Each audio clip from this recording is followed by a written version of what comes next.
En 1998, il fait la rencontre des Cindy Minja qui le découvrent et le révèlent au grand public. Aujourd'hui, il fait partie des jeunes qui ont changé l'image de l'humour au Cameroun. Salut les gars, c'est Valérie Ndongologa du Quat. Je vous donne rendez-vous dans un instant sur Entrevue le Mag. Ça se passe à la CRTV. Je vous dirai tout, enfin presque tout.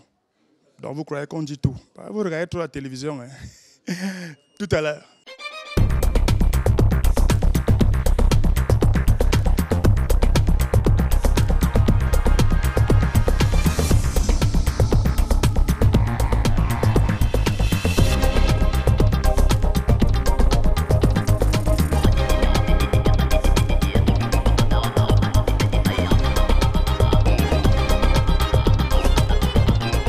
Mesdames, Messieurs, j'espère que vous êtes prêts pour un grand moment d'humour. Tout de suite, je propose qu'on plante le décor en retrouvant Valérie Ndongo sur la scène du Valérie Ndongo Comedy Club.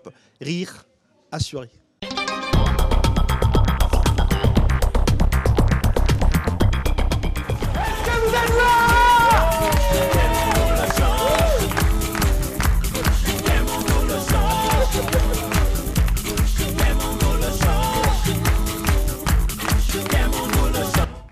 Vous savez, dans le métier qu'on fait, chacun doit avoir son fonds de commerce.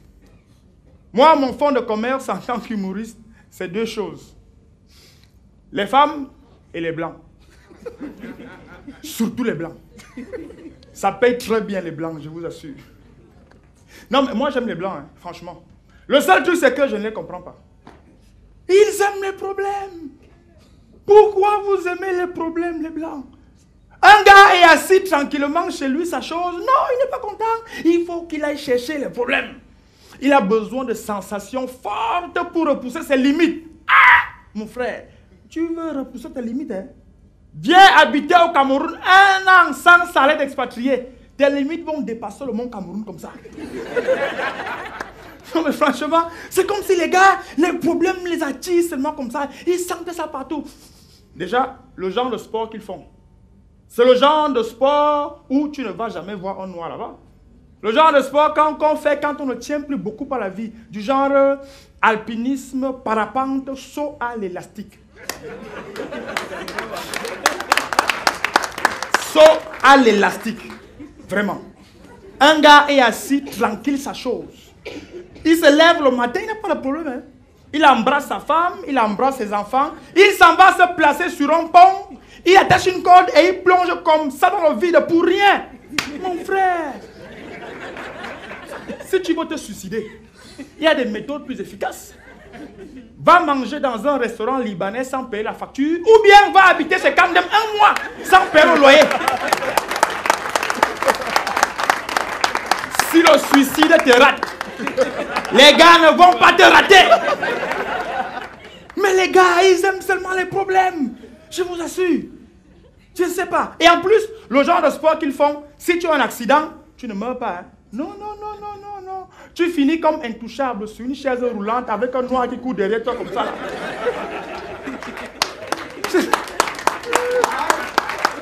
Franchement, les blancs, faites des trucs simples comme courir derrière un ballon. Bon, tu ne risques rien et en plus, tu gagnes bien ta vie. Mais les gars adorent les problèmes. L'autre jour, je lisais le magazine Chasseur d'images. On parlait des photographes de tornades. Vous savez, quand il y a une forte pluie, le tonnerre gronde, la foudre tombe. Les gens normaux se cachent pour fuir les problèmes. C'est là qu'il y a certains blancs qui prennent leurs appareils photo et foncent là où il y a les problèmes. Pourquoi vous aimez le danger comme ça? Je Rwanda. Les blancs aiment tellement le danger que c'est comme si la mort les attire. Pourtant, chez eux, quand quelqu'un meurt, même s'il a 100 ans, c'est comme si c'est la fin du monde. Ah putain, c'est trop injuste. Pourquoi lui? Il avait tant de projets. Des projets.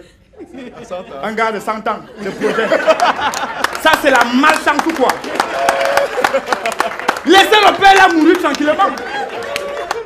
Quel genre de projet un gars de 100 ans peut avoir si ce n'est creuser le trou de la sécurité sociale? Je wonder sur les gars. Ils aiment tellement le danger que même face à la police, un blanc normal ne fuit pas. Non, il présente ses papiers, discute même avec le policier et après il s'en va. Alors qu'un noir, face à la police, surtout devant la police des blancs, chez les blancs, même s'il a les papiers, il fuit d'abord. C'est après qu'il se dit, ok, j'ai les papiers, pourquoi je fuis? C'est parce que la réaction normale face au danger, ça le fuit.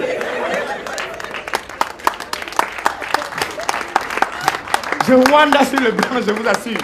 Non, non, moi je les aime bien. Hein. Et quand même, tous les blancs n'aiment pas les problèmes. Il y en a qui aiment se poser des questions. C'est-à-dire, il y a des gars chez eux, on les paye pour se poser des questions. Et il y a d'autres qu'on paye pour trouver des réponses aux questions qui vont engendrer d'autres questions. Et ensuite des questions et encore des réponses et ainsi de suite, le business continue.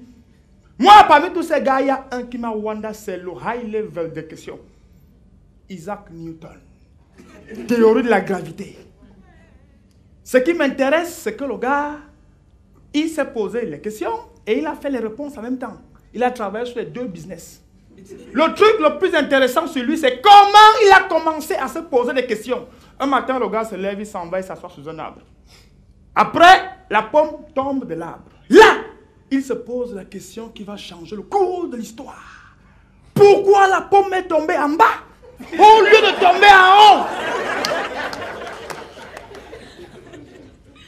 La question qu'il aurait d'abord dû se poser, c'est qu'est-ce que je fous à ne rien foutre assis sous un arbre le matin?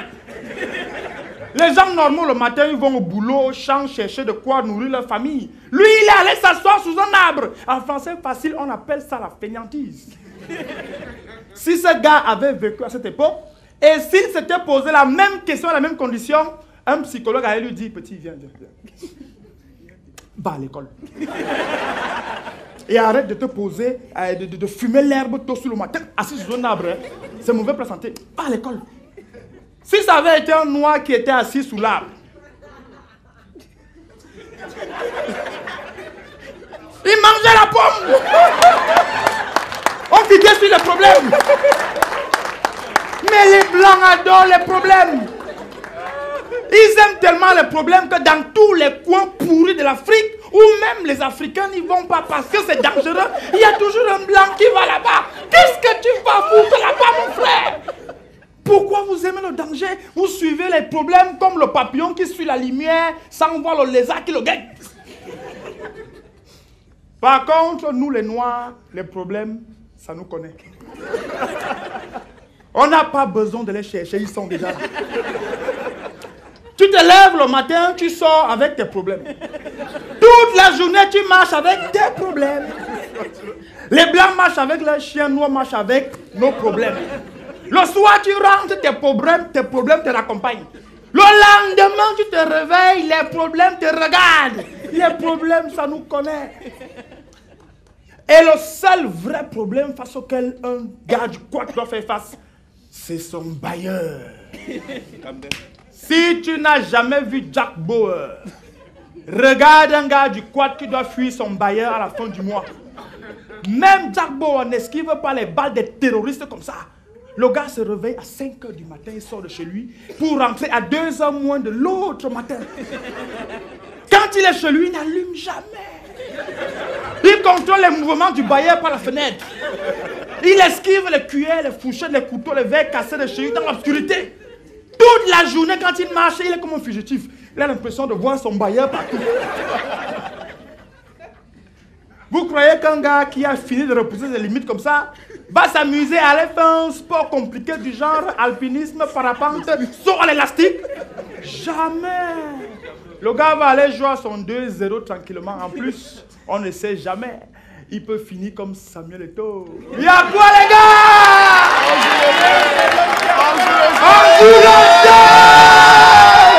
Valérie Michel Narcisse Ndongo, bienvenue sur le plateau de Entrevue le Mag. Vous êtes très surpris hein, que je déroule tous vos prénoms et non, on ne savait pas que c'était Ndongo au carré. Oui, bien sûr, mais il ne faut pas dire ça devant les caméras. Vous utilisez beaucoup plus Valérie Ndongo, pourtant il y a Michel Narcisse. Ça vous fait 3 prénoms quand même, non? Non, c'est trop long. dans le showbiz, c'est toujours mieux d'avoir un nom court, facile à retenir. Donc, ça faisait un peu style américain, là, Valerie Ndongo, tu vois. C'était quelque chose de... Voilà. Alors, vous avez décidé d'arrêter vos études en classe de 3e pour réaliser votre rêve, devenir un acteur de cinéma. Alors, je vais rectifier, si vous me le permettez. Allez-y. J'ai arrêté mes études en classe de... J'ai failli aller en seconde. Ah, d'accord. Vous avez quand même fait la 3e. Vous avez quand même fait la classe de 3e. Oui, à -1, j'allais en seconde comme ça. Là. Donc, oui, en fait, voilà, j'ai pris très, très tôt mon destin en main. Et voilà, j'ai décidé de faire de ce métier ma carrière. Et ça m'a valu beaucoup de problèmes avec la famille, surtout avec la famille. Et ensuite, avec les difficultés qu'on peut rencontrer quand on veut se lancer dans un métier comme celui d'artiste au Cameroun, en Afrique. Alors, on parlera des difficultés tout à l'heure. Revenons un peu sur cette envie de devenir un grand acteur. Il y a quand même des personnes qui vous ont influencé. Al Pacino, Denzel Washington, Robert De Niro. Vous avez beaucoup fréquenté les salles de cinéma quand vous étiez gosse, Valérie Ndongo. Moi, je pense que dans les années 80, pour ceux qui n'ont pas connu cette belle époque-là, il y avait ce qu'on appelait les ciné-clubs.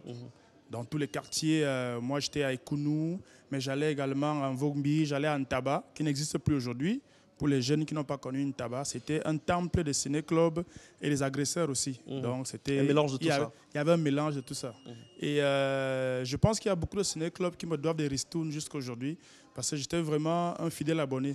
Et en fait, c'est en allant dans les ciné-clubs que j'ai eu l'amour du cinéma, que j'ai voulu avoir, que j'ai eu envie, de faire du cinéma. Parce que mes acteurs préférés, c'est comme ceux que vous avez cités. C'est des acteurs très charismatiques. Oui, Al Pacino, Robert De Niro, Denzel Washington, Robert Redford, bref, toutes ces grandes icônes des années 80, 90 et tout. Quelques-unes sont encore en tête d'affiche, mais c'est vraiment ces acteurs qui m'ont donné envie de faire du cinéma. Alors, vous n'avez pas commencé tout de suite par le cinéma parce que quand vous avez décidé d'arrêter les études, vous allez vous inscrire au centre théâtral de Yaoundé. Centre d'apprentissage théâtral de Yaoundé. Voilà, donc vous faites un tour de ce côté. Alors là-bas, l'accès était comme dans un vrai conservatoire en Europe. Donc il y avait une audition pour avoir accès à ce centre de formation artistique. Et puis, le président du jury de cette audition, il s'appelait Cindy Minja. Donc, c'est comme ça que on va peut-être rappeler aux téléspectateurs qui est Cindy Minja, parce que quand on le dit comme ça, ce fut un grand monsieur dans le Cindy Minja, c'est le pionnier du one-man show en Afrique noire francophone. Donc, ce n'est pas seulement une affaire du Cameroun, c'est une affaire d'Afrique noire francophone. C'est le premier vraiment à avoir donné des lettres de noblesse au one-man show, qui aujourd'hui on appelle stand-up et tout, mais c'est lui en fait. Donc, l'audition, je suis sorti premier de l'audition. Je me souviens, j'avais eu 16 de moyenne. Le deuxième en avait 14. Quand même, hein? Non, je précise ça parce qu'il y a les enfants qui croient que ça s'est passé comme ça et tout. Et bon, malheureusement, au centre d'apprentissage théâtral qui a été fondé par Daniel Ndo, j'ai passé, je crois, moins de 2 mois. C'était un séjour très court, Valérie Ndongo. Très court. Ça a été mon premier désaccord professionnel. Qu'est-ce qui s'est passé dans ma carrière? On ne s'est pas entendu. Voilà. On ne s'est pas entendu. Je vais dire ça comme ça. On ne s'est pas entendu. C'était quoi les points de discorde, les points de désaccord? J'ai estimé à mon jeune âge qu'on perdait trop de temps à faire des choses inutiles alors que moi, je voulais apprendre le métier. Et quand je dis on ne s'est pas entendu, c'est qu'on s'est vraiment engueulé, quoi. Et tout, voilà. Et puis, je suis parti. Et j'ai commencé justement à faire une formation autodidacte. Donc, voilà. Avec votre cousin aussi qui était passionné de Étienne cinéma. Eben. On peut en parler? Oui, bien sûr, bien sûr. On est allés ensemble. C'était le deuxième, en fait, qui avait eu 14. Mais lui, aujourd'hui, il est plus musicien que comédien et tout. Et donc, c'était en 98. Et je rencontre à nouveau Cindy Minja en 2000. C'était exactement au Carrefour Ligue Senou, devant un restaurant qui s'appelle Le Cannibal. C'était bizarre, avec une bouche comme les dessins animés dans Tintin. Tintin au Congo, là. Voilà, c'est ce dessin-là qu'ils avaient comme logo à peu près. Donc, je le rencontre là par hasard, comme ça, parce que j'habitais à Ligue-Sono, pas loin. Et puis, je le salue.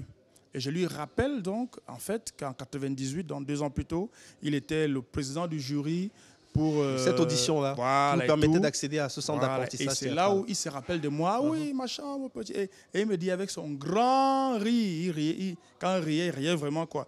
Il me dit, bon, viens chez moi à Melen. Je dis où? Il me dit, bon, quand tu arrives à Snake et Mia, demande c'est où la maison de Seigneur Minja, on va te montrer. Il m'a dit, c'est tout, viens, tu vas trouver ça. Et puis je suis allé le lendemain.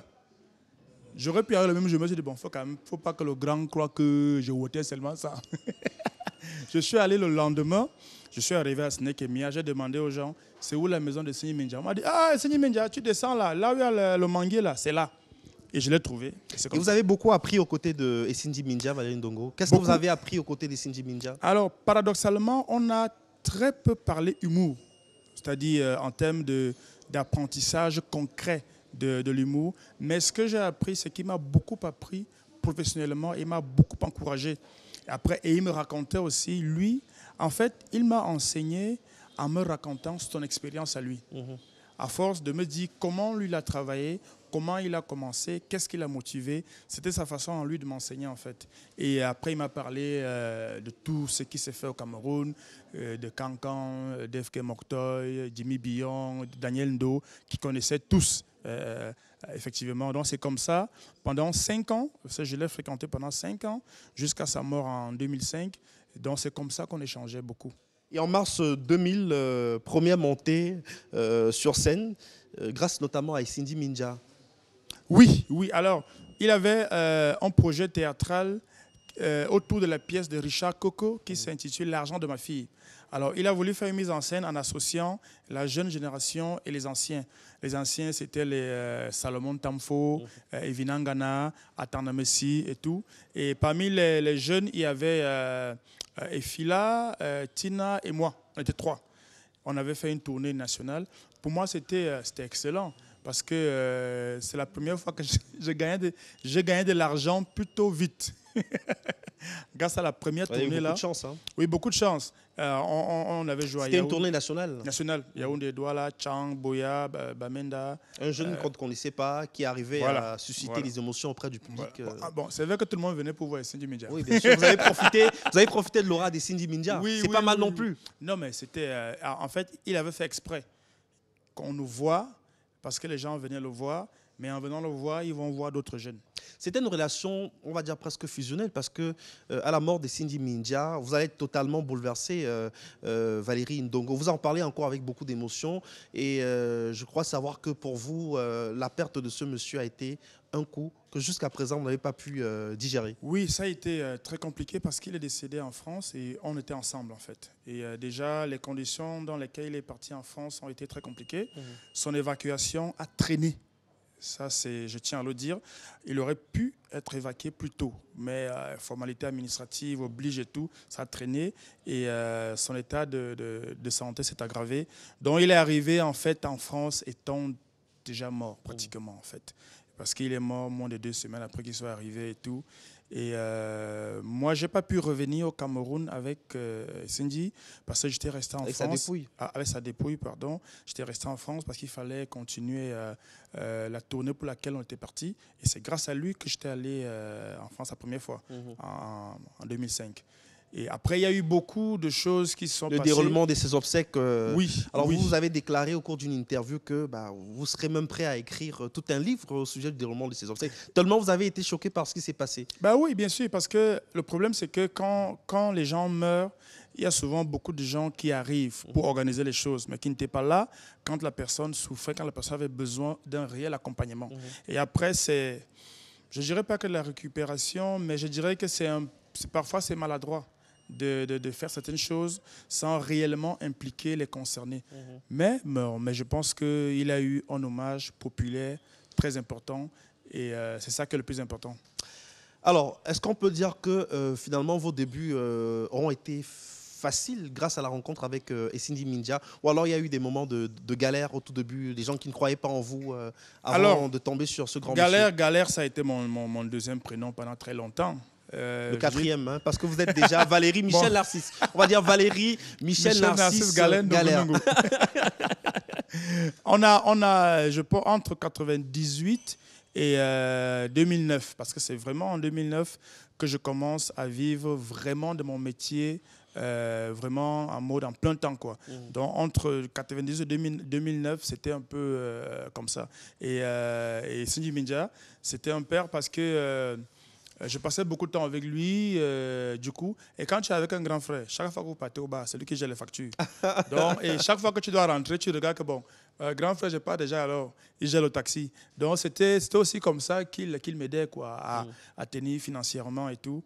Et voilà, quoi. Mais facilité, c'est un mot qui n'existe pas dans la vie en général, quel que soit le métier qu'on choisit.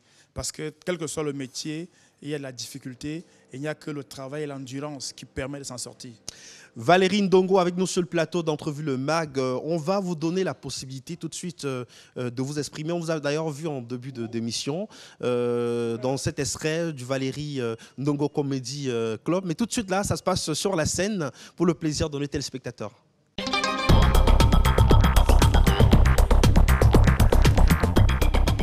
Aïe, aïe, aïe, aïe, aïe, aïe. Attends, je vais encore boire un Josh. Attends. Je t'avais pourtant prévenu. Attends, la version. Aïe, aïe, aïe, aïe. Vous devez savoir ce qui s'est passé chez Atangana. Atangana, c'est mon voisin. C'était.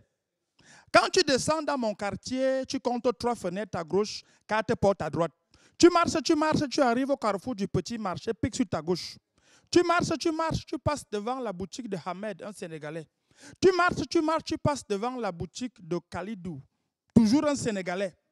Tu marches, tu passes devant l'avocatier en face des 2 papayers, juste à gauche du manguier et un peu en face, c'est ma maison. Attends, yo. Pique encore sur ta gauche. Garde tout toujours à gauche. 2 pas en avant, 3 pas en arrière. Saut décalé sur le côté. Tu lèves la tête, tu aperçois 2 bananiers. Un Atorna et un normal. Juste en face, c'est-à-dire un peu à gauche, c'est la maison d'Atangana. Atangana et moi, on était inséparables. Si tu avais vu mon dos, ça voulait dire que tu avais vu le ventre d'Atangana juste avant. Ma femme était comme la femme d'Atangana. La femme d'Atangana était comme ma femme. Atangana, je t'avais pourtant prévenu. La version. Un beau jour donc, Atangana s'est levé. Il est allé chercher son neveu au village pour venir passer les vacances en ville. Quand j'ai vu le neveu d'Atangana, j'ai vu le danger. Il était jeune, fort. Il avait les abdominaux en barre de chocolat. Il avait la démarche de yo. J'ai appelé Atangana dans un coin. Je lui ai dit, Atangana, la version. Atangana n'avait rien compris. Ça a commencé par les travaux domestiques. Le neveu d'Atangana défrichait la cour de chez Atangana, torse nu. Ses muscles se dessinaient sur son corps comme les vagues se dessinent sur l'océan. La femme d'Atangana lui a dit que Atangana, ton neveu si est fort. Il a les muscles comme les boxeurs. J'ai appelé Atangana dans un autre coin, je lui ai dit, Atangana, la version. Jusque-là, Atangana ne comprenait toujours rien. Ensuite, c'était le prénom. Comme le neveu d'Atangana s'appelle que Charlie, 2 jours après son arrivée, sa femme a commencé à l'appeler que Charlie mon petit. Atangana, tu ne trouves pas que Charlie mon petit lui va mieux que Charles? J'ai encore dit Atangana, la version. Même là, Atangana ne comprenait toujours rien. Ensuite, c'était les chansons françaises. Tous les jours, en faisant ses travaux domestiques, le neveu d'Atangana chantonnait les slows français du genre « Faisons l'amour avant de nous dire adieu. Faisons l'amour comme si c'était la première fois. » Et sa femme lui a dit que « Atangana, ton neveu si est romantique.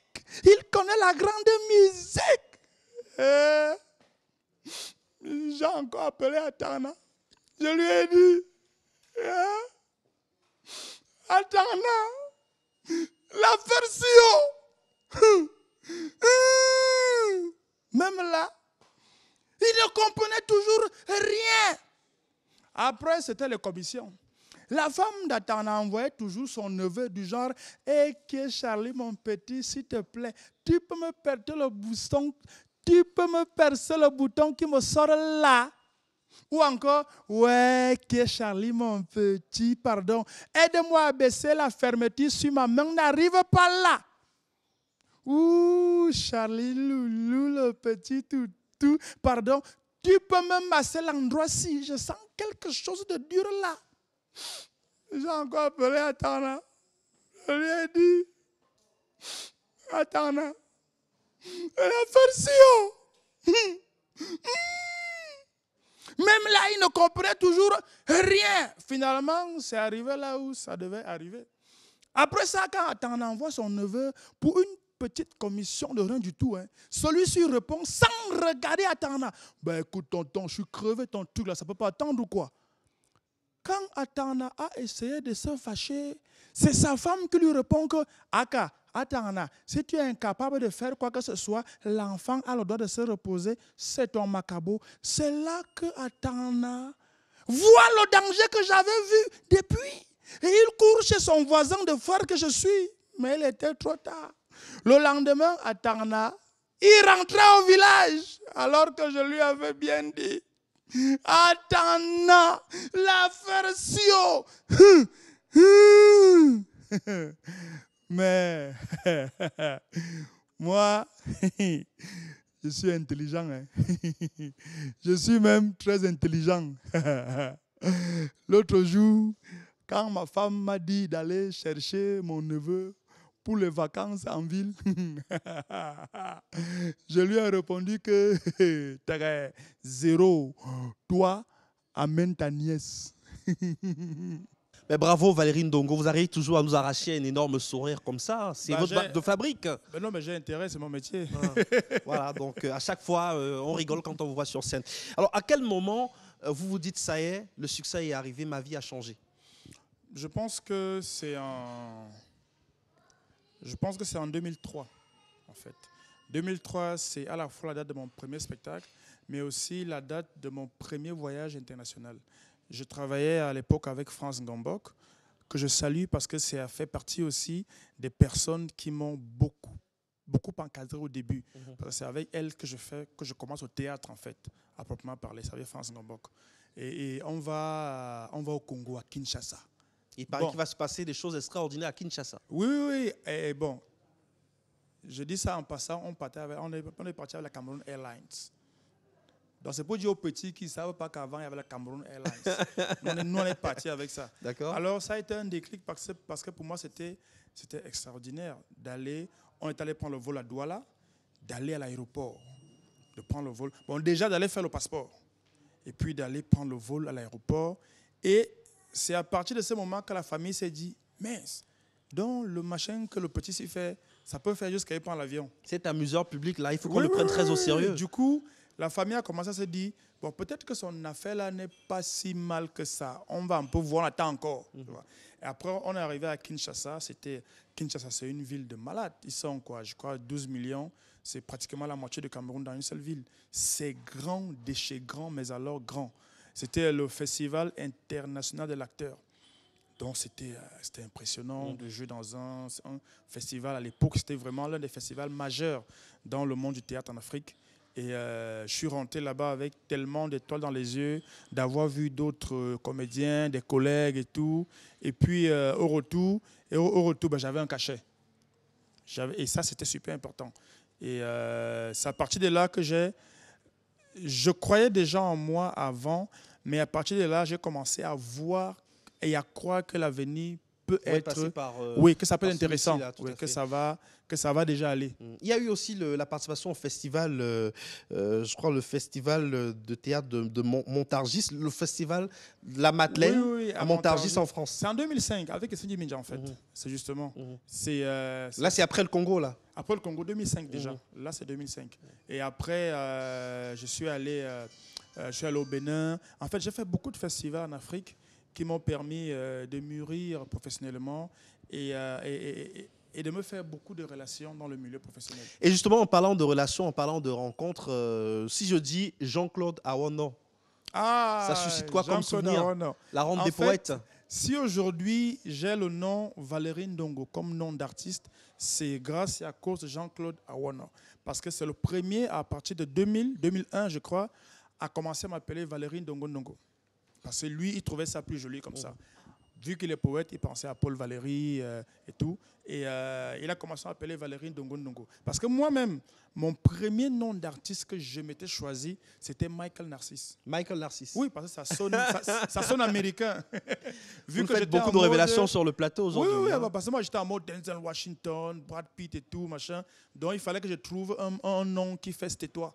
Tu vois, et Michael Narcisse, c'est-à-dire Michel Narcisse, mes deux prénoms, ça sonnait mieux. Et Jean-Claude, il a commencé à m'appeler Valérie Ndongo Ndongo. Et après, je me suis dit, on va enlever le deuxième Ndongo, on garde Valérie Ndongo. Et c'est à la ronde des poètes de Jean-Claude Awono que je commence à faire des sketchs. Donc, si je suis devenu humoriste aujourd'hui, c'est à travers la ronde des poètes. Vous avez adapté des poèmes en sketch? Des poèmes en sketch. C'est un exercice pas facile du tout. Pas facile, mais déjà, moi quand j'allais voir les déclamations des poètes, je trouvais chiant en fait. Parce que les poètes, quand ils déclament les poèmes, vraiment, pour dire vrai, c'est chiant. C'est-à-dire le gars là, oh Afrique, mon Afrique. Mais ça vous a plutôt bien inspiré. De mes anges. Je trouvais ça chiant, c'est fatigant. Donc, j'ai commencé de manière, je vais dire, instinctive comme ça là, à essayer. Déjà, quand on dit un poème, il faut se faire entendre. Il faut qu'on entende ce que tu dis. Il ne faut pas qu'on entende seulement des beauté, fidélité, amour.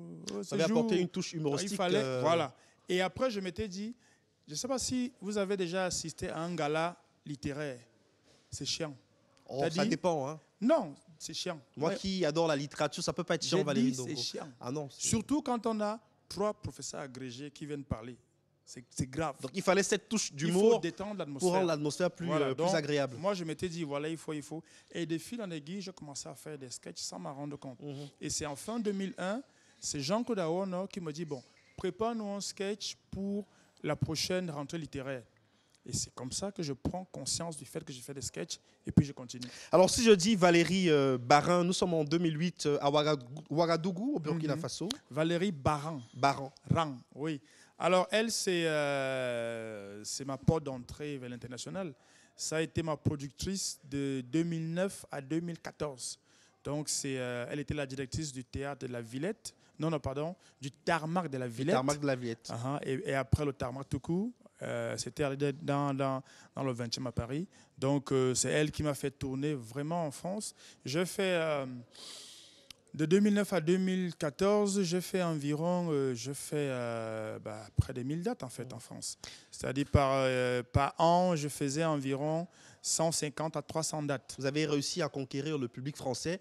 Et plus encore, grâce à cette collaboration avec Valérie, les téléspectateurs ne le savent peut-être pas, c'est l'occasion de revenir dessus. Vous avez pu faire la couverture du magazine Télérama. Oui, Télérama sorti, c'est un peu... c'est énorme, hein? Beaucoup d'Africains en France n'ont pas cette chance-là. Oui. Beaucoup de Français d'origine africaine n'ont pas cette chance-là. Vous, le petit Camerounais en France, vous faites la une de Télérama. Oui, je vais dire c'est la caution intellectuelle dans le milieu artistique. Alors, en fait, ce qui se passe, c'est qu'entre 2009 et 2013 environ, j'étais le seul Africain vivant en Afrique qui se produisait régulièrement sur des scènes professionnelles en France, en tant qu'humoriste. Je pense que c'est un statut qui m'a aussi ouvert certaines portes. Être le seul Africain vivant en Afrique qui allait régulièrement jouer en France. Mais la tentation de rester en France n'a pas été forte parce que, pour des jeunes qui évoluent dans des conditions parfois difficiles au Cameroun, une fois qu'ils ont goûté au succès, le tarmac de la Villette, quand même, pour ceux qui connaissent, c'est un espace emblématique, vous faites la une de Télérama, vous aurez pu rester en France. Oui, j'aurais pu. Mais pourquoi avoir choisi de faire des allers-retours? Tout simplement parce que je n'ai pas obtenu le contrat que je voulais. Depuis que j'ai commencé ce métier, je sais ce que je veux. Et il n'était pas question pour moi d'aller raser les murs en France, ou bien de dormir sous les ponts, ou d'aller squatter le métro. Si je restais en France, ça aurait été parce que j'aurais eu des contrats solides qui me permettaient de vivre décemment de mon métier. Je n'ai pas eu ces contrats. J'ai estimé qu'il faut que je continue à fonctionner, à travailler. Peut-être que demain, ça viendra. Et chercher une façon de vivre de mon métier décemment sans être obligé de fuir la police partout parce que je suis sans papier, dormir sous les ponts, d'être obligé d'épouser une vieille blanche parce que je dois avoir les papiers et tout. Bref, je ne voulais pas de cette vie-là et j'ai continué comme... j'ai choisi notre voie. Partir et revenir, faire des allers-retours. Alors, un autre nom qu'on va citer, Major AC. Ingmaondo. Très belle collaboration, en tout cas, le tandem Valérie Ndongo, Major AC. Vous rencontrez dans quel contexte? Racontez-nous votre histoire à vous avec Major AC. Je rencontre Major AC en 2001. Moi, j'étais déjà dans le milieu, en 2001, avec Cindy, France Gambok et tout. Et Major était en seconde au lycée de Colbison. Alors, moi, j'étais le premier prof de théâtre de la Ronde des Poètes. Et le meilleur élément, c'était Major. Alors, moi, je suis extrêmement surpris par ce lycéen-là, comment le gars est bon comme ça et tout, machin. Et il continue pendant plusieurs années, on bosse et tout. Et quand il arrive en fac, à Yaoundé 1, il faisait lettres modernes françaises et tout. Je ne sais pas pourquoi il allait s'emmerder là-bas. Il dit, mais petit, il faut venir. Ce que tu cherches là-bas, tu vas souffrir. Tu as déjà ça ici. Alors, et on commence à collaborer comme ça très vite. Et du coup, dès que je pense au projet de Stand Up Night Show, naturellement, associé Major, c'est la première chose que Vous avez lancé d'ailleurs une association, je crois, Africa Stand Up. Oui, Africa Stand Up, c'était en 2008, je pense. On était 3 au début. Major, Wake et moi. Wake Foguin. On était 3 au début. Après, on est resté 2. Et Major et moi, on a cheminé presque 10 ans. Et ça a été vraiment un très, très gros succès. Et ça a très bien marché. On a été très populaire. Major plus que moi. Est-ce qu'il y a une explication à cela? Non, parce Pourtant, que... vous étiez le professeur, entre guillemets. Oui, le succès a des raisons que l'art ignore. Le succès a d'autres canaux, en fait. Et moi, ça m'a fait très plaisir. Ton petit devient superstar, machin et tout. Et évidemment, quand ton petit est star, tu manges derrière, comme on dit. Mais vous aussi, vous n'avez pas laissé insensible le public parce que vos créations, à chaque fois, ont rencontré le succès. Alors, est-ce que vous avez une raison qui explique justement le succès de vos spectacles? Est-ce qu'il y a une recette particulière? Est-ce qu'il y a des pratiques particulières? Qu'est-ce qui peut justifier votre succès pour un gars du Quat qui, a 10 ans, 15 ans, n'était pas connu du grand public? Alors, la première chose, c'est de savoir ce qu'on veut. C'est-à-dire, et comme on dit, qui veut aller loin, ménage sa monture. Alors, moi, j'ai toujours évité d'être surpris par le succès. C'est quelque chose qui détruit beaucoup d'artistes. Et ça en a détruit certains que je connais. Quand le succès arrive très tôt et que vous n'êtes pas mentalement et même physiquement prêt, ça peut vous détruire. Maintenant, quand on prépare, quand on ménage sa monture pour aller loin, ça veut dire on sait où on veut aller. Et moi, j'ai très tôt pris la peine de travailler sur un professionnalisme qui m'a permis de durer au minimum 30 ans, en fait, dans ce métier-là. C'est quoi être professionnel quand on est humoriste? C'est de faire des spectacles au moins tous les 2 ans, un spectacle. 1h, 1h30, un seul en scène. C'est le one-man show, c'est le stand-up. Et pendant 10 ans, vous arrivez à environ 5 spectacles. Et ce sont ces différents spectacles-là qui vous nourrissent derrière. Vous pouvez faire 10 000 plateaux, 10 000 soirées de gala et tout et tout. Parce que quand vous devez sortir du Cameroun, dans les milieux professionnels, généralement, c'est les spectacles qu'on vend. Si vous voulez faire une tournée, par exemple, on ne vend pas un sketch ou 2, on vend un spectacle. Et c'est pour ça que beaucoup de mes petits frères qui sont arrivés après moi, très peu font des tournées internationales. Parce qu'ils n'ont pas forcément... L'offre n'est pas consistante. Oui, forcément. Après, maintenant, heureusement, dans le milieu du stand-up, il y a beaucoup de plateaux. Il y a beaucoup de concepts qui font que les gens tournent avec un sketch ou deux, mais il faut vraiment savoir ce qu'on veut et savoir être professionnel, ça renvoie à quoi? Et si on est professionnel, combien de temps on estime qu'on veut rester dans ce métier-là? Quand on répond à ces quelques questions, on adopte une attitude et une méthodologie qui permet effectivement de rester longtemps dans le jeu. Il y a des questionnements forcément. Alors finalement, vous n'êtes pas surpris de la tournure que prend votre carrière aujourd'hui. Vous avez toujours rêvé de vous retrouver dans l'univers des artistes. Aujourd'hui, vous avez la reconnaissance du grand public. Vous n'êtes pas très surpris, non? Non, je vais dire non, parce que si vous vous entraînez très longtemps et après vous commencez à maîtriser votre art et que le succès arrive, je pense que c'est assez normal. Maintenant, il faut toujours rester modeste, il faut rester humble parce que souvent, quand on croit que c'est normal, que c'est naturel, ça c'est le début un peu la grosse tête. Rien n'est normal, rien n'est naturel. C'est le travail qui amène les choses. C'est la patience, c'est l'endurance, c'est la vision qu'on a qui amène les choses. Et quand vous avez cette attitude-là, les choses ne vous surprennent pas. Vous en profitez parce que c'est quand même c'est gratifiant. Quand le public vous rend quelque chose, quand vous avez une reconnaissance nationale et internationale, mais vous savez que ce n'est pas acquis, il faut continuer à bosser. Le succès va forcément avec argent.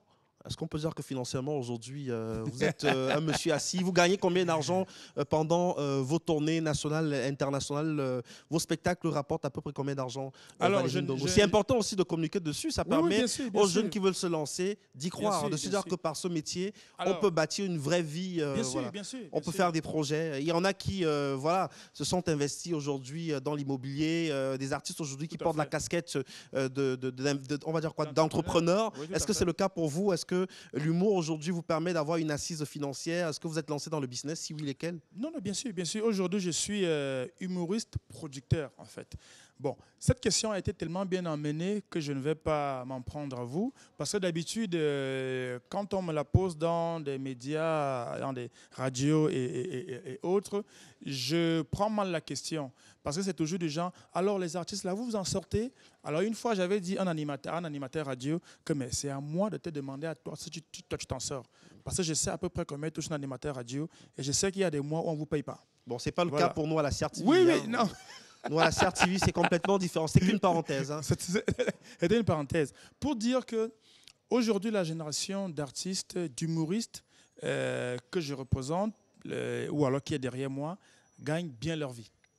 Alors, en moyenne, moi, Valérie Ndongo, pour jouer dans un mariage, une soirée de gala, il faut débourser combien d'argent? 500 000 francs. 500 000 francs. 500 000 francs. D'accord. Et les tournées en France, comme au Tarmac de la Villette, par exemple, net d'impôt. Oui. Si tu veux couper l'impôt, là, tu augmentes. Après, on va gérer le reste. Et les tournées internationales, comme au Tarmac de la Villette, ça rapporte combien d'argent? Alors, ça rapporte un tout petit peu moins. Mais, parce que, par exemple, quand je tournais en France, quand j'ai, par exemple, 200 dates, la date est facturée à 500 € brut. Ça veut dire qu'en net d'impôt, je suis à environ 350 € qui me seront reversés. Mais je touche ce montant-là parce que le producteur prend en charge mon billet d'avion, frais de visa, frais de séjour. Donc, le producteur loue un appartement pour moi et j'ai chaque jour des per diem de 30 €. Non, 34 € je crois. C'est le tarif syndical que le producteur me reverse. C'est pour ça que je touche 350 € net d'impôt par date. Bon, multiplié par 100, tu vois à peu près ce que ça peut faire. Et c'est important de donner ce genre de chiffres-là pour que les gens comprennent à peu près ce qu'un artiste peut gagner. Maintenant, il y a d'autres types de contrats où on peut négocier beaucoup plus. La publicité? La pub, par exemple.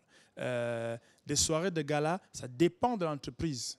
À la tête du client. Je veux dire, après, une grosse banque t'appelle, c'est pas comme une microfinance qui t'appelle. Avec tout cet argent, qu'est-ce que vous faites? Vous achetez de belles voitures, de belles fringues. Quels sont vos investissements? Avoir une belle voiture, c'est important. Parce que déjà, au moins, une belle voiture, c'est plus sécurisé qu'une laide voiture ou qu'une vieille voiture. C'est plus intéressant. Alors, dans notre société, socialement parlant, un homme qui a réussi doit avoir une maison, une femme, des enfants qui vont à l'école, qui sont scolarisés et tout. Alors, c'était important pour moi, en tant qu'artiste, de remplir cette case-là, pour qu'on ait plus à m'emmerder et pour que la société camerounaise... change de regard aussi sur oui, les artistes qui veut... Non, la société camerounaise veut absolument se convaincre que les humoristes souffrent, que les artistes souffrent beaucoup. Alors que les fonctionnaires souffrent plus que les artistes, en fait. Non, un fonctionnaire qui ne souffre pas, c'est qu'il faut voir s'il ne vole pas. Donc, c'est ça. Maintenant, et c'était important de remplir ces cases-là pour qu'on déplace le débat sur autre chose. Valérine Ndongo vit de son métier. Tous les autres humoristes que je peux vous citer vivent de leur métier. C'est important que les gens le sachent et que les gens arrêtent de nous emmerder avec des phrases comme « tu t'en sors, ça va ». Non, tout le monde se bat. Même les DG se battent. C'est facile pour personne. Chacun se bat à son niveau. Chacun se bat à son niveau. Merci donc, Valérie Ndongo. On poursuit dans un instant. Le temps pour nous de proposer un autre extrait de vous sur la scène du Valérie Ndongo Comedy Show. A tout de suite.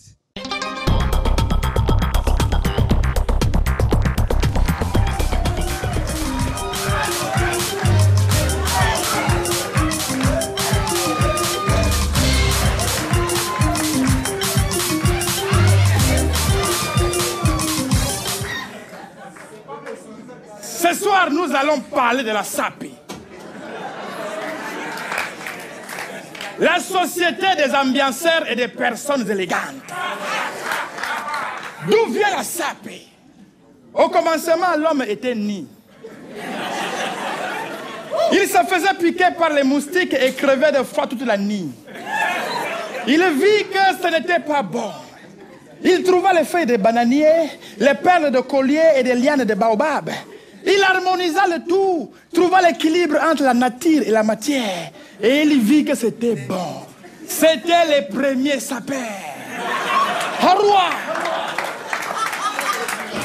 Et à Zambome, à Nénémé, il y a de bon Benengoman. Et anti-Zambom, Zanga Biaï Bongo, Almondoman dit, on m'appelle sapeur pygmée. Même si les Bantous du Congo nous ont volé la sapologie, nous on a gardé la quintessence de la sapé. Le sapeur pygmée est un sapeur spirituel. Son esprit intègre et désintègre tous les concepts sapologues pour extraire le nectar de la sapé. La fumée annonce mon arrivée. Le feu de brousse éclaire mon passage. Vif comme le mamba vert, rapide comme le jaguar, rusé comme le léopard. Je capte les couleurs comme le climat change d'humeur selon les saisons. La vie d'un sapeur est une vie de sacrifice. Quand on est sapeur, on transcende. Si tu as faim, tu transcendes. Il fait chaud, tu transcendes. Il plaît sur toi, tu transcendes. La transcendance est un rite initiatique qui permet aux sapeurs de percevoir les futurs concepts sapologiques. Madiatans s'entrecoupe des poses contemporaines pour montrer que la temporalité de l'infini n'a pas d'emprise sur le sapeur pygmée.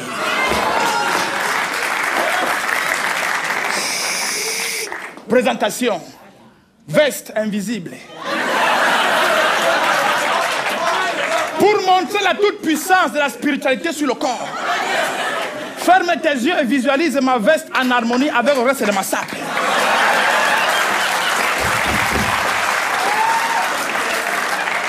Cravate à base de la formule de Coca-Cola.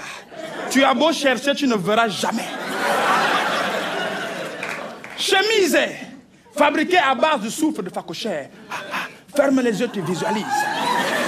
Bretelle à mintumba de Boumiebel harmonisée avec le geyser de Domché. Ceinture, cuir spécial prélevé sur la peau d'un pangolin albinos. Pantalon quart de taille, tissu ultra fin, pour laisser passer les vents et ne pas être emporté en cas de tempête. Châssis, carapace de tortille, silhouette forme de fer à repasser, élastomère silencieuse, pour montrer que la véritable élégance ne fait pas de bruit.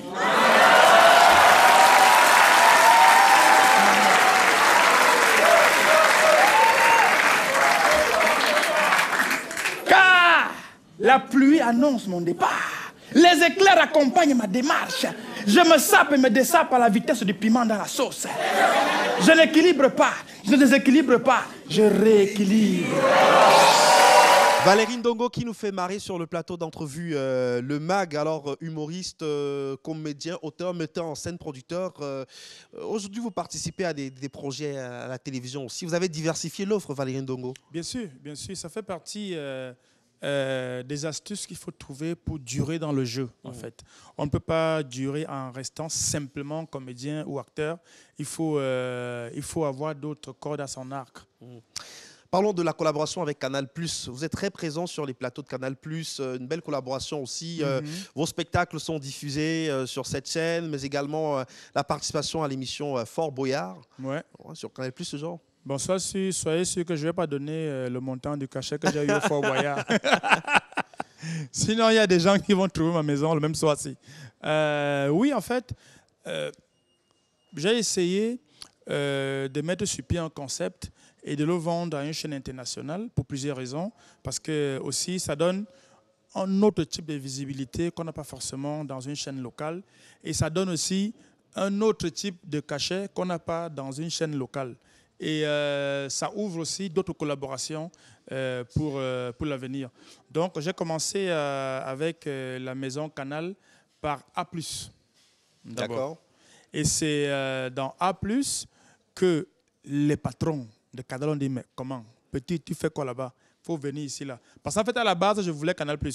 Et comme c'était très compliqué d'avoir le contact, en tout cas dans leur site, il n'y a pas le contact, il n'y a que le service commercial qui est là-bas. Et donc, c'est comme ça que j'ai été mis en relation avec les patrons de Canal qui ont trouvé le projet intéressant. Et on a commencé à développer le projet. Ça a commencé, c'était un peu difficile parce que quand vous commencez avec une grosse chaîne comme ça, au début, vous n'avez pas forcément le budget. Donc, il fallait faire ses preuves. Bon, mais après, très vite, on a le budget qu'il faut et on a le budget avant. Je le précise pour les Camerounais et les chaînes du Cameroun.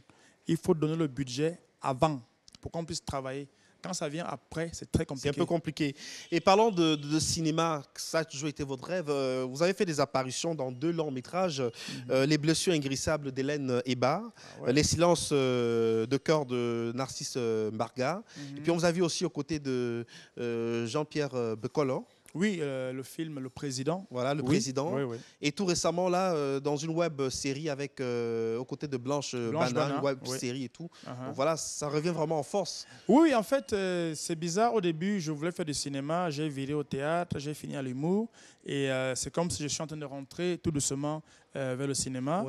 Voilà quoi, j'ai eu la chance de jouer dans quelques films. Alors, il y a beaucoup de films dans lesquels j'ai refusé de jouer parce que je trouvais le scénario pas terrible.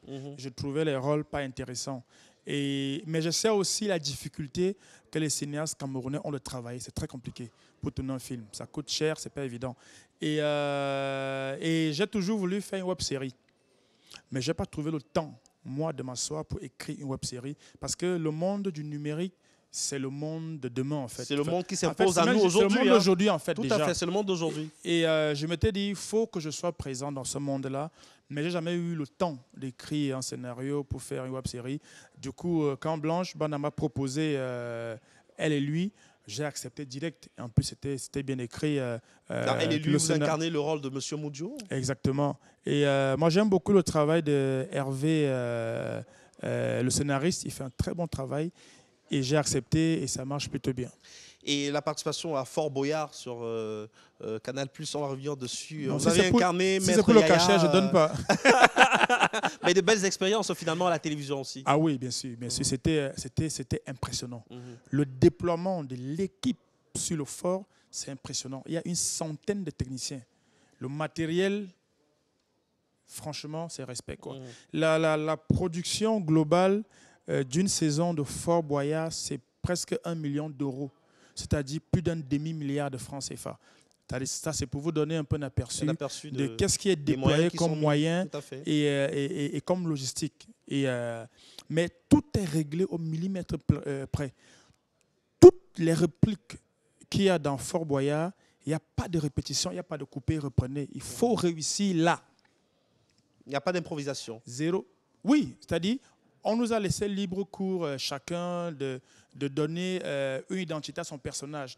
Parce qu'au début, on m'avait proposé de jouer Maître Yaya, mais je devais être déguisé exactement comme Père Fouras. D'accord. Bon, moi, j'ai dit non. J'ai dit que comment? Donc, il faut une identité africaine. Non, j'ai d'abord dit non parce que on me voit à la télé sans me reconnaître. Vous êtes fous? C'est quelle histoire ça? J'ai dit zéro maquillage. On doit me voir moi-même comme ça, on me voit comme ça, on m'a vu. Voilà. Avec après, la Gandoura. Avec la Gandoura. La Gandoura est venue après parce que la production m'a demandé quel est le costume qui est assez unanime sur le continent. J'ai dit la Gandoura. Dans tous les pays d'Afrique, pratiquement. Tout à fait, la Gandoura. Les gens mettent la Gandoura, les boubous, tout ça là. Vraiment, en Afrique, la Gandoura, dans tous les pays, on met ça. Alors, tout récemment, vous avez sollicité les services du collectif des syndicats des conducteurs professionnels de taxi. Vous avez demandé à obtenir un conduit de permis. Un permis de conduire, autant pour moi. Ouais, voilà. Non, j'avais déjà le permis. Vous avez déjà le permis. Mais là, il fallait une autorisation spéciale pour conduire un taxi. Alors, il faut deux choses pour taxer. Il faut, comment on appelle ça, la capacité. Il y a tout un examen qu'il faut faire, c'est compliqué. Et après ça, il faut un badge.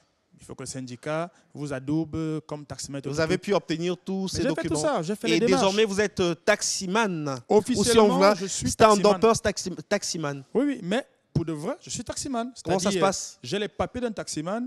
C'est-à-dire, si je sors là, je trouve un taximan, je dis à un collègue, donne-moi un peu, fais mon lancement, j'ai les papiers pour le faire. Alors, en fait, ça s'est passé pendant le confinement.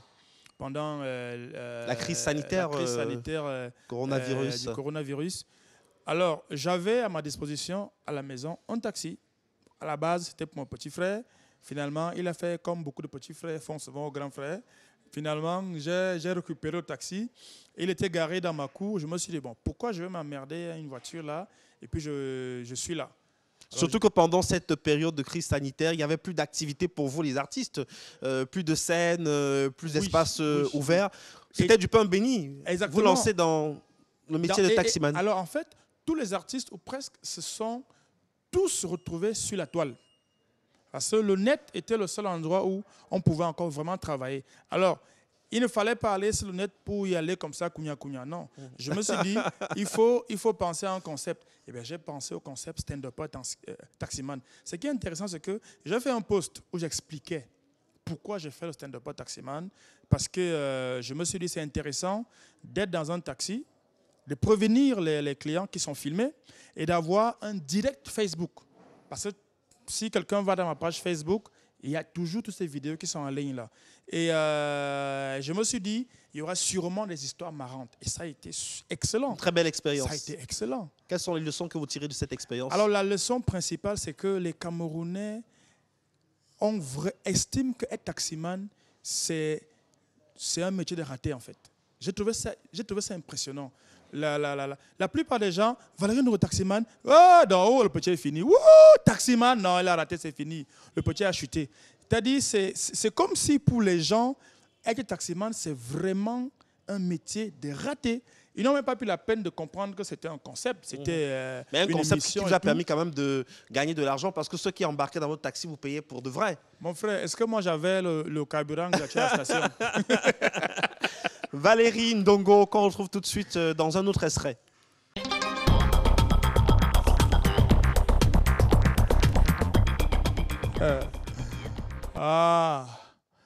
Obogue, mon frère. Vraiment, vous allez voir ce que vous allez voir. Si la malchance fait, mon frère Obogue devient ministre à Mofmide, on va vous montrer que le papaye, c'est l'arbre du blanc. Ah, Mofde. Obogue, dès qu'on te nomme ministre, d'abord, ta femme ne doit plus faire le marché dans les pourris marchés comme Mokolo. Ah, elle va faire quoi là-bas? Si on l'agresse avec toutes les poubelles et la boue qu'il y a là-bas. Non. Dès que tu deviens ministre, ta femme doit faire les courses dans les vrais endroits de courses pour les vraies femmes, les vrais ministres. Casino, Carrefour Market, minimum. Dove quand il n'y a pas l'argent. Ah, si mon oncle devient ministre, vous allez voir ce que vous allez voir. Pas ce qu'on raconte. On va vous montrer que le papaye, c'est l'arbre du blanc. Oh, dès que tu es ministre, Il ne faut pas aller en mission n'importe où. Pas comme ces ministres sans ambition qui partent en mission dans les trous perdus comme Mulundu. Si quelque chose nous arrive là-bas, Mulundu, qu'est-ce qu'on va dire? Je vais organiser ça. Les vraies missions d'un vrai ministre, on va partir à Washington. Conférence sur la déforestation de l'Amazonie. Voilà une vraie mission. Ensuite, on part, réunion des donateurs de Paris. Voilà les vraies missions qu'un vrai ministre doit faire. Je vous jure, si mon oncle devient ministre, pas ce qu'on raconte. Vous allez voir ce que vous allez voir. On va vous montrer que le papayer, c'est l'arbre du blanc. Écoute-moi attentivement. Dès que tu es ministre, ne te précipite pas pour manger les choses. Laisse-moi, je vais organiser. Pour manger, il faut être un gars intelligent, comme ton neveu que je suis. Tu organises une réforme. On crée d'abord la commission ad hoc sur la réflexion de la réforme. Ensuite, on fait un atelier sur la mise en œuvre de la réforme. Après, on fait un symposium sur la faisabilité de la réforme. 4 ans plus tard, on va faire une nouvelle réforme sur la réforme qui n'a pas été mise en place à cause du manque de financement. Je t'ai dit que je suis un enfant intelligent. Moi, je vous dis, si la malchance fait mon oncle devient ministre, pas ce qu'on raconte. Vous allez voir ce que vous allez voir. On va vous montrer que le papayer, c'est l'arbre du blanc. Que ce n'est pas toi qu'on a nommé hier au burger. Haka, on s'en fout. Un jour, Dieu ne dort. Mon oncle sera ministre ici dehors. Et vous allez voir ce que vous allez voir. On va vous montrer. Vous saurez que l'arbre du blanc, c'est le papayer. Bravo Valérie Ndongo, vraiment félicitations à vous. Merci. On est à chaque fois impressionnés. Merci. Alors, votre vie en 5 images. Vous avez sélectionné 5 photos. On va commenter ces photos. On a la toute première qui apparaît à l'écran en ce moment. C'est vous étiez encore plus jeune, tout frêle. C'était le premier spectacle. Avec les abdominaux à l'époque. maintenant, je suis devenu un grand maître Shaolin, j'ai l'abdal. Voilà. Vous avez pris de l'embonpoint. Alors, cette photo-là, c'était en quelle année le premier spectacle? C'est exactement le 5 janvier 2003. C'était quelle scène? Le Centre culturel français, qui est devenu l'Institut français aujourd'hui, c'est mon tout premier spectacle intitulé L'histoire de Bogueux. Et votre création? Ma création, texte, interprétation, mise en scène. Et c'est fou parce qu'aujourd'hui, quand je revois ça, moi, je me rappelle toute la galère qu'il y a eu derrière, en fait. Alors, la chemise que je porte là, c'est mon costume de scène. Ça a été la galère pour faire cette tenue. Il n'y a pas l'argent. C'est-à-dire qu'il faut se battre pour trouver l'argent. Évidemment, comment je me battais à l'époque? Je faisais les chantiers, les maisons. En passant, je suis un très bon peintre en bâtiment. Donc, si vous voulez refaire la peinture chez vous, je ne suis pas très loin. Donc, il y avait tous ces boulots que je faisais. Et juste pour faire ce costume de scène, c'était très compliqué. Et c'était mon tout premier spectacle. J'étais hyper stressé, j'étais très tendu, très nerveux et je ne savais pas ce que ça allait donner. Et dans la salle qui faisait à l'époque 300 places à l'Institut français, il y avait moins de 20 personnes. Oh là là. Alors, deuxième photo, on vous voit sur scène avec du monde autour de vous. Je crois que c'est votre première grande production avec Canal+, on en parlait tout à l'heure. Oui. Valérie Ndongo, Comedy Club, ça y est, c'est le succès. Oui. Là, cette photo-là, je l'ai choisie parce que ça illustre un peu le premier spectacle et puis aujourd'hui, le chemin parcouru. Aujourd'hui, c'est vraiment une grosse production avec tous les moyens, vraiment tous les moyens qui sont mis pour que tout se passe bien, que ce soit au niveau des cachets, l'équipe technique, tout. Et ça fait chaud au cœur parfois de revoir le chemin parcouru et d'où on est parti et où on est aujourd'hui.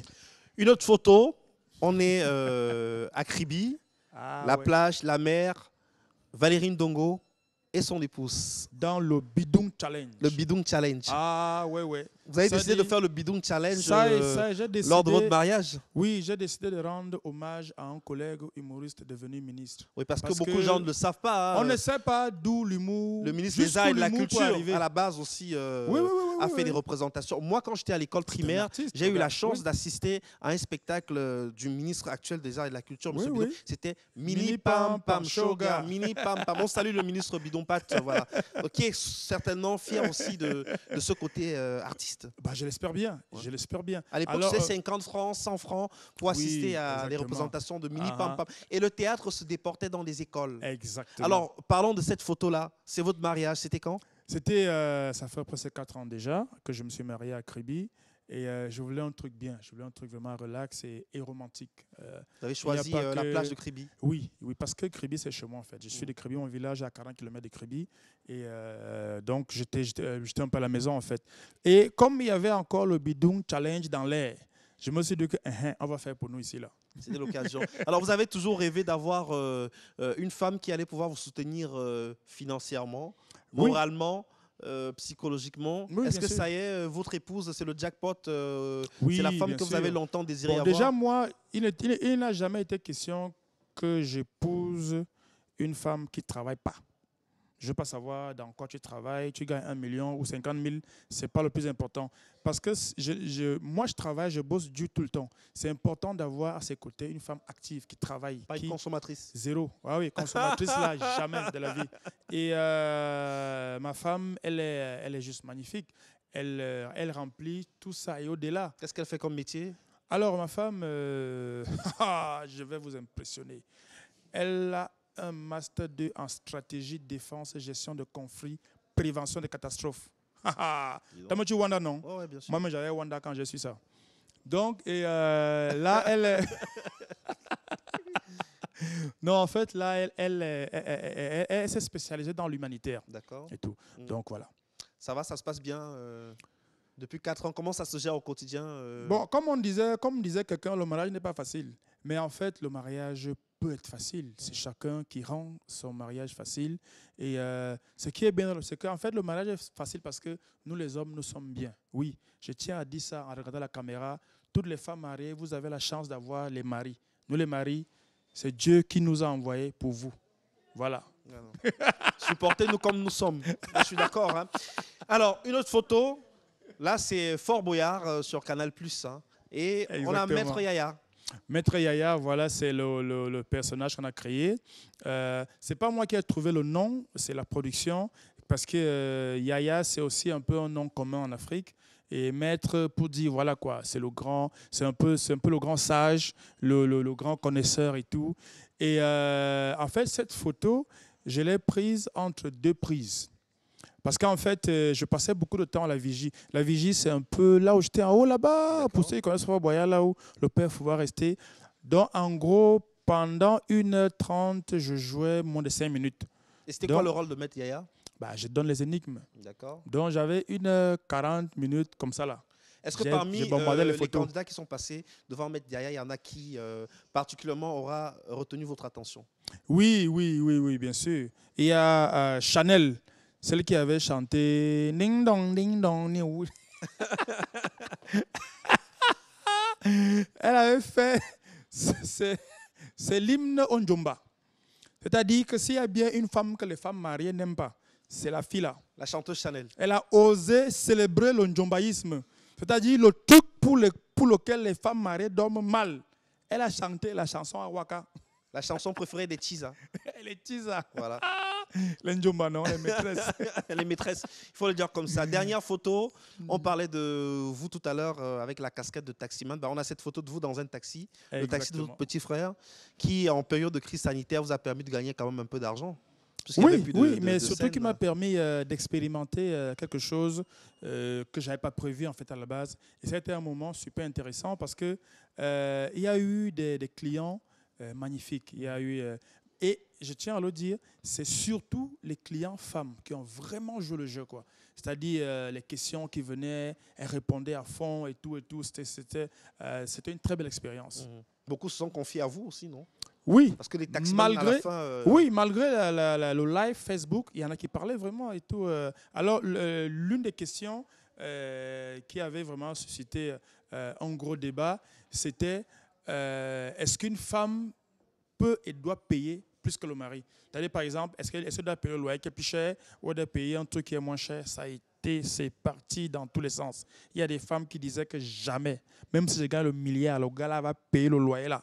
D'autres qui disaient que non, je peux payer le loyer, mais c'est mieux que je paye le loyer parce que le plus cher, c'est la bouffe, parce que ça varie et tout, c'est parti dans tout le sens. Après, il y avait aussi eu un débat sur la fidélité. Là alors, là, l'acteur a failli mourir. Et je vais dire no comment. Merci infiniment Valérie Ndongo. Dans un instant, nous serons en compagnie d'une jeune consoeur. Elle officie sur la radio Kalak FM à Yaoundé, une radio qui est la propriété de notre grand journaliste Marcel Amoko, auquel on passe le salut.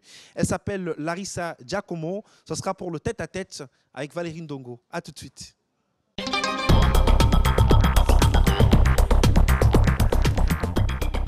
Merci Eric Christian Nia de m'avoir cédé votre siège.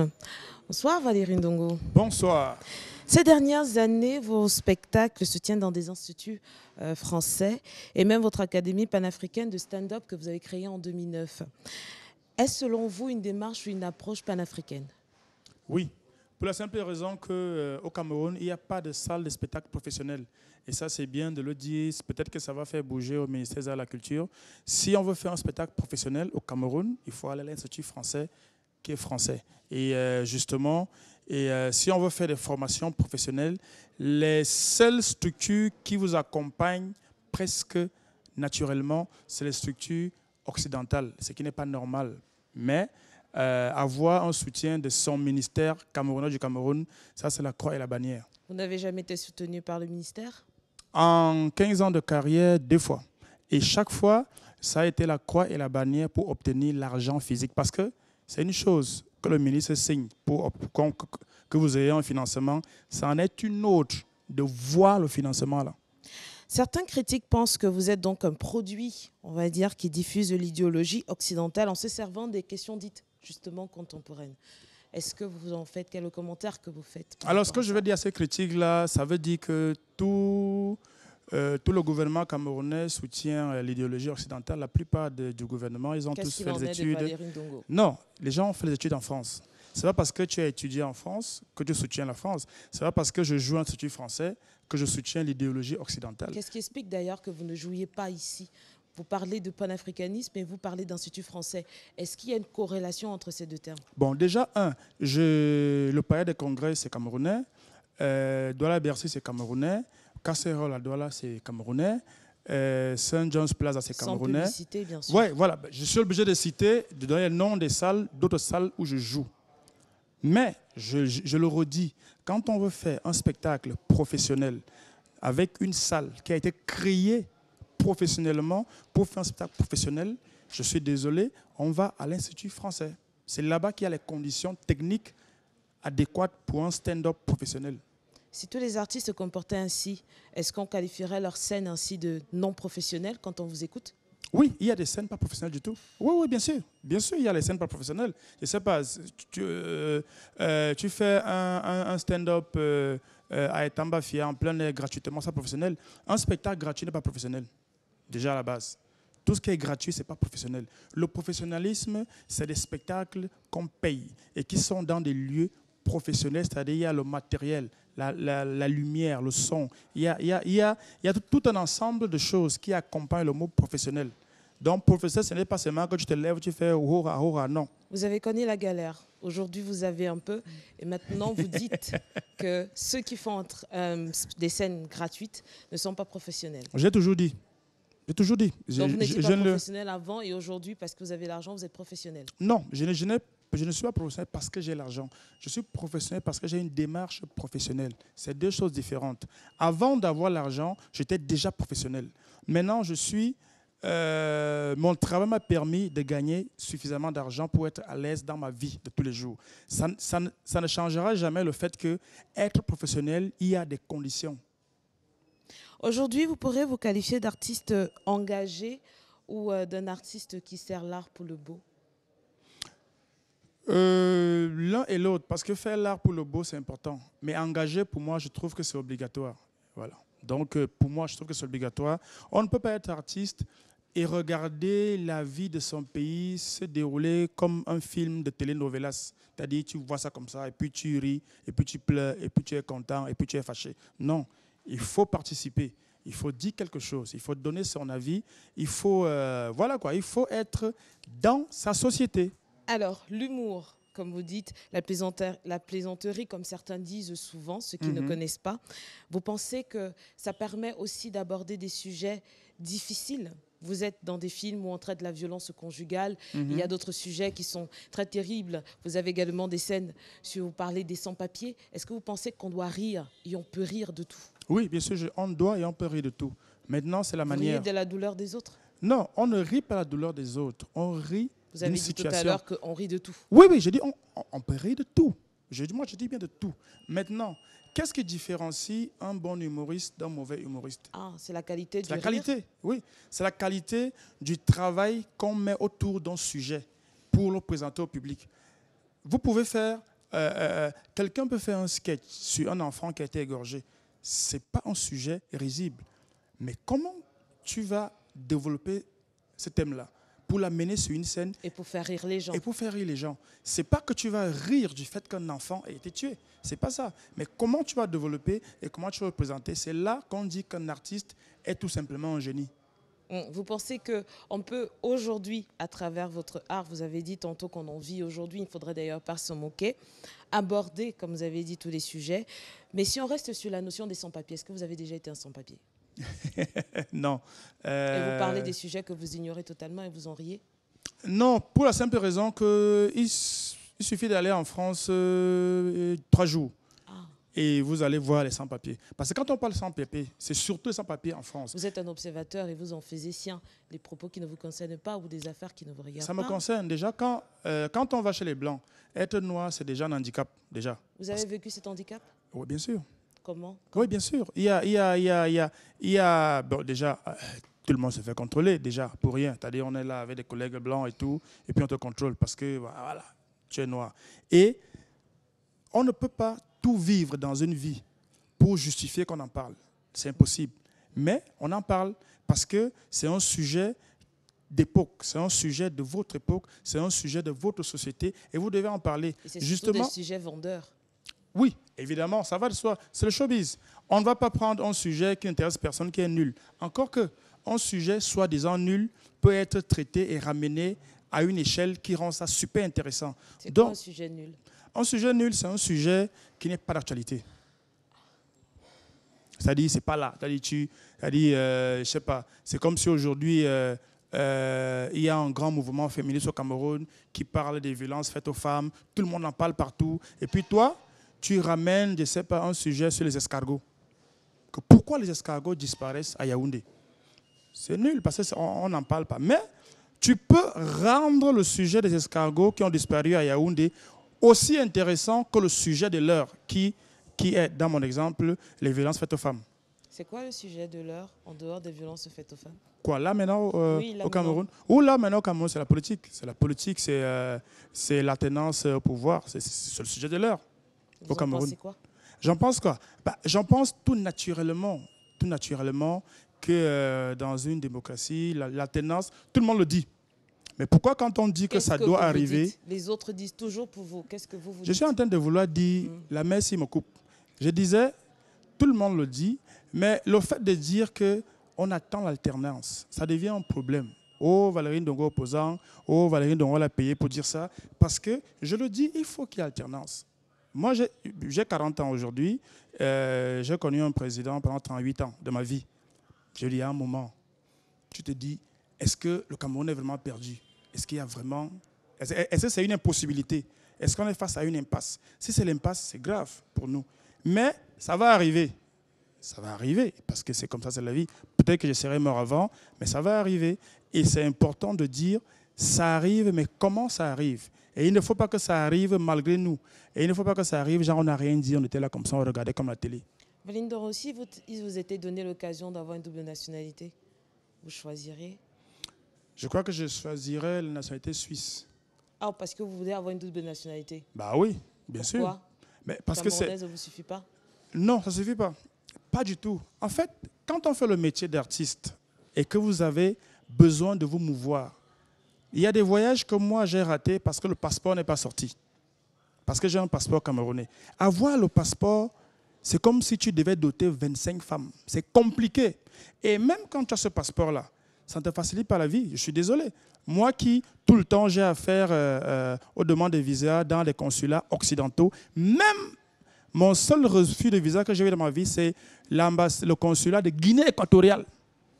Ce n'est même pas une ambassade blanche, c'est la Guinée équatoriale. Donc, à un moment, il y a des passeports, quand on veut voyager, qui sont plus intéressants que d'autres. Le passeport camerounais, à un moment, quand tu veux bouger, c'est un problème.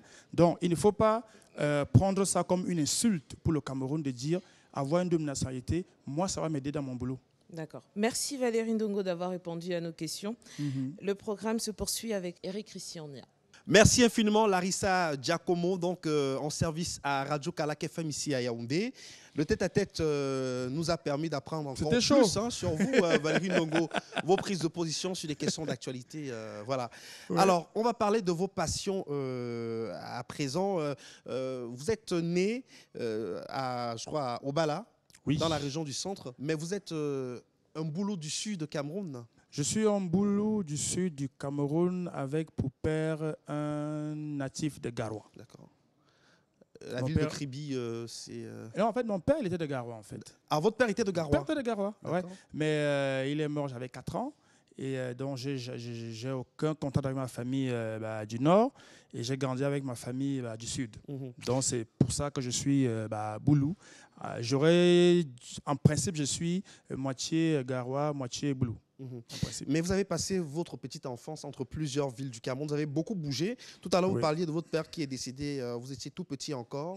C'était mon grand-père. Votre grand-père maternel qui vous a presque fonctionnaire, élevé. Et vous avez beaucoup voyagé à travers le Cameroun. Au gré des affectations du grand-père. Alors, quand on est orphelin à l'âge de 4 ans, quand on est élevé par son grand-père maternel, et voilà, qu'on fait le tour du Cameroun comme ça, est-ce qu'à un certain moment, on se pose des questions, on se dit que Dieu n'a peut-être pas été de notre côté? Est-ce qu'on n'est pas toujours à la recherche de ce père-là?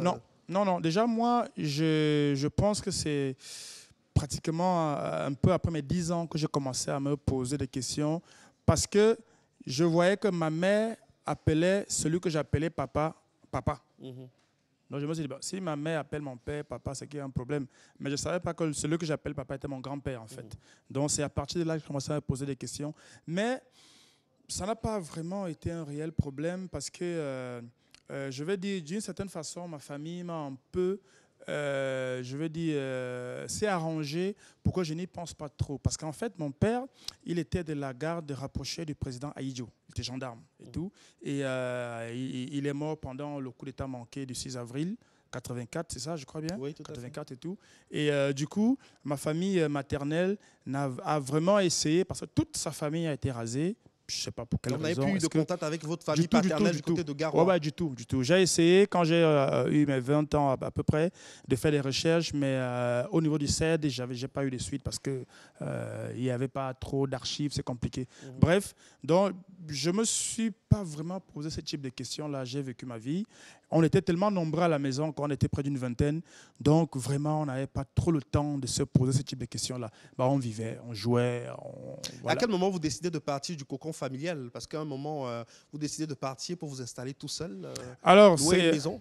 Bon, ça dépend de quel cocon. Parce que j'ai d'abord quitté le cocon familial proche en 98, quand j'ai décidé de faire le théâtre. Après, j'ai quitté vraiment définitivement pour aller m'installer. Je crois que c'était en 2002 avec mon cousin Étienne Eben. On louait, c'était à Mimoman, Bar Blanc. On louait une petite chambre de 15 000 francs le mois qu'on avait du mal à payer déjà. C'était pas facile. Hein. Non, c'était pas facile. C'était vraiment des moments de galère. Et vous racontez qu'une fois, vous avez eu un cachet de 100 000 francs. Ça vous a permis de payer le loyer pendant un moment, mais après, vous n'avez pas pu gérer. Vous avez été expulsé, vos affaires ont été retenues par le propriétaire de la maison. Non, en fait, mes affaires n'ont pas vraiment été retenues. C'est moi qui ai disparu. C'est pas la même chose. C'est-à-dire, j'ai fui le bailleur, j'ai nyongo, j'ai disparu définitivement. En même temps, il n'y avait pas grand-chose dans la maison. Donc, j'ai demandé que bon, ok, reste avec ça. Est-ce que l'humour vous a permis, Valérie Ndongo, finalement, de prendre votre revanche sur la vie? Ah oui, tout à fait. Parce que vous venez quand même d'un milieu modeste. Vous avez perdu votre papa tôt jusqu'à présent. Il n'y a pas de lumière sur les circonstances de sa mort. Vous avez été coupé de cette famille paternelle du côté de Garoua. Est-ce qu'aujourd'hui, l'humour ne vous a pas redonné le sourire, ne vous a pas redonné cette force-là pour pouvoir continuer? Non, tout à fait. L'art, l'humour en particulier, m'a vraiment, je vais dire, m'a tout donné, m'a donné la chance d'avoir une vie plus intéressante et la chance de prendre soin de ceux qui sont mes proches, de ma famille et de mes amis, et de pouvoir envisager l'avenir plus sereinement.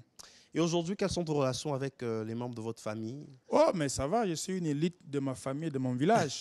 Donc, quand on passe à la télé, Canal+, et tout ça, ça change. Et aussi, en même temps, je pense que c'est l'attitude que vous avez qui fait aussi que les gens vous regardent différemment.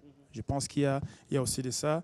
Et il y a aussi votre façon d'appréhender la vie et les gens qui fait que les gens vous regardent d'une certaine façon.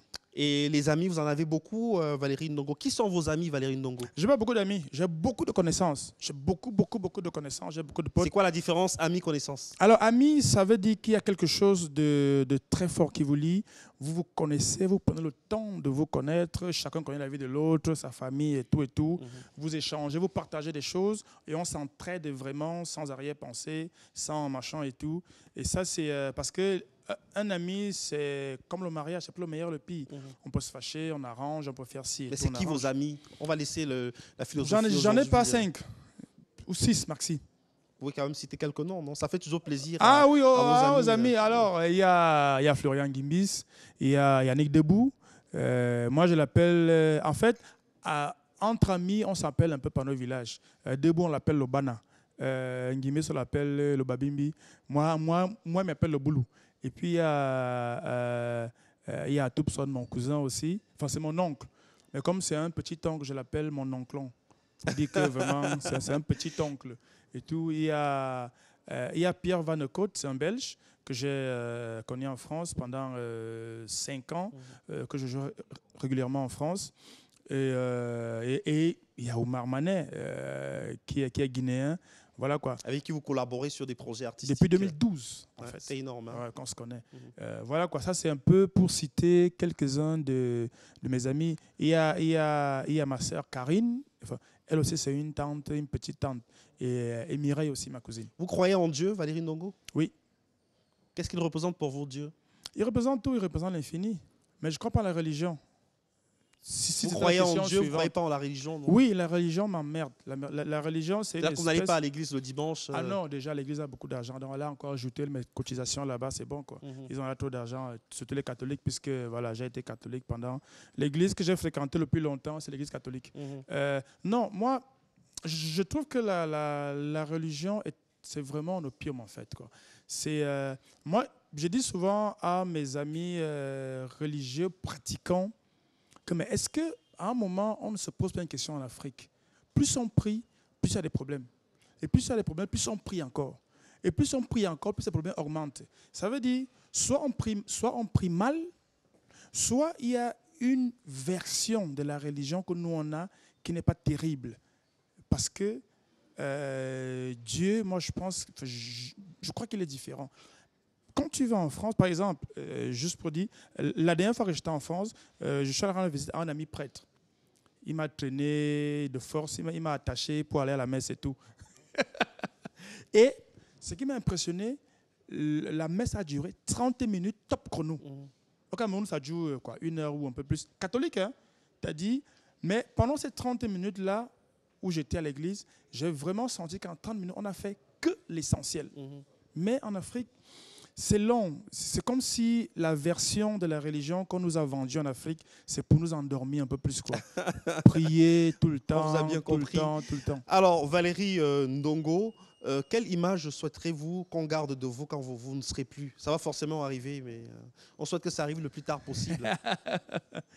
Alors, honnêtement, je ne sais pas. Je n'ai pas pensé à à l'image que j'aimerais qu'on garde de moi. La chose qui m'intéresse, c'est de faire ce que j'ai à faire et de le faire bien. Je pense que dans ce que je fais, dans ce que je vais laisser comme œuvre artistique, forcément, il y a une image qui va se dessiner. Il y a quelque chose que les gens vont retenir. Le gars du quoi qui a Brice.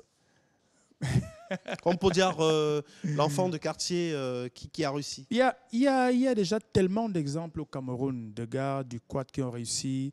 Et je pense que l'exemple d'un gars du quad qui a réussi, le plus impressionnant, le plus fort, c'est Samuel Eto'o, qui représente vraiment le gars de rien, entre guillemets, qui est devenu une icône mondiale.